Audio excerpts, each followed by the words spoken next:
Couple other things that I wanted to touch base on.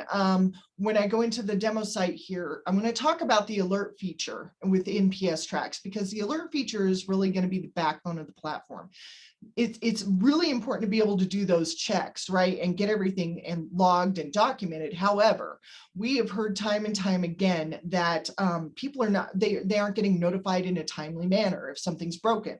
You know, somebody may put a sticky note on your desk or send you an email, and maybe you skip over it because we all get far too many emails anymore in this day and age, or that sticky note kind of fell off and it fell on the floor, or it just never gets notified that there's something wrong, broken, or missing. So the alert portion of PSTrax is really what's going to keep everybody on track there.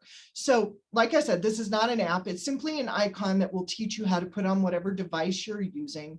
Everybody's going to log in. You have a unique username and password to log in. Here's just an example. All right. So you can see if everything looks good, it's going to be marked in green. However, if there's a problem, you're going to set an alert, and that alert is now going to go off to the appropriate people. And I'll show you that here in a second. Anywhere you see a red highlighted box within the system, that's going to be a required note. So basically, if you want them to actually measure the tire pressure and not just kick the tires, they're going to have to put something in there. Otherwise, it's going to give you a hard stop and you're not going to be able to move forward with that.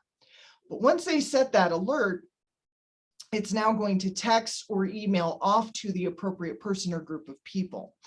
The other thing that you can do, which a lot of our departments really love, is you can attach a picture to that alert. Now that picture is going to stay with that alert indefinitely. So even after the alert's been closed off and put into the archives, if you have to pull that information out in the future, that picture is going to be there with it. We have departments like Blackhawk, who's been with us for 13 years, and they have 13 years worth of pictures in their archives. A little bit more on that alert feature, and then we're going to go into our demo site here. So again, you can see here, we have, this looks good. Maybe we've added a little air here, but here we have a flat tire. So let's go ahead and set that alert. And what's going to happen is, like I mentioned, it's going to text or email, or both, depending on how you have it set up, off to the appropriate person or group of people. So if you have a vendor that you use and you want that vendor to be notified of an issue, we can send it off to them. If you want your maintenance shop to be notified, we can do that. You can, and we'll show you this here in a second, but you can, the way we set this up, you'll be able to set it up to go to those appropriate people. So if certain people don't need to be getting that alert, they're not going to get it. We have agencies and departments that the chief wants to see every single alert that ever comes through the system.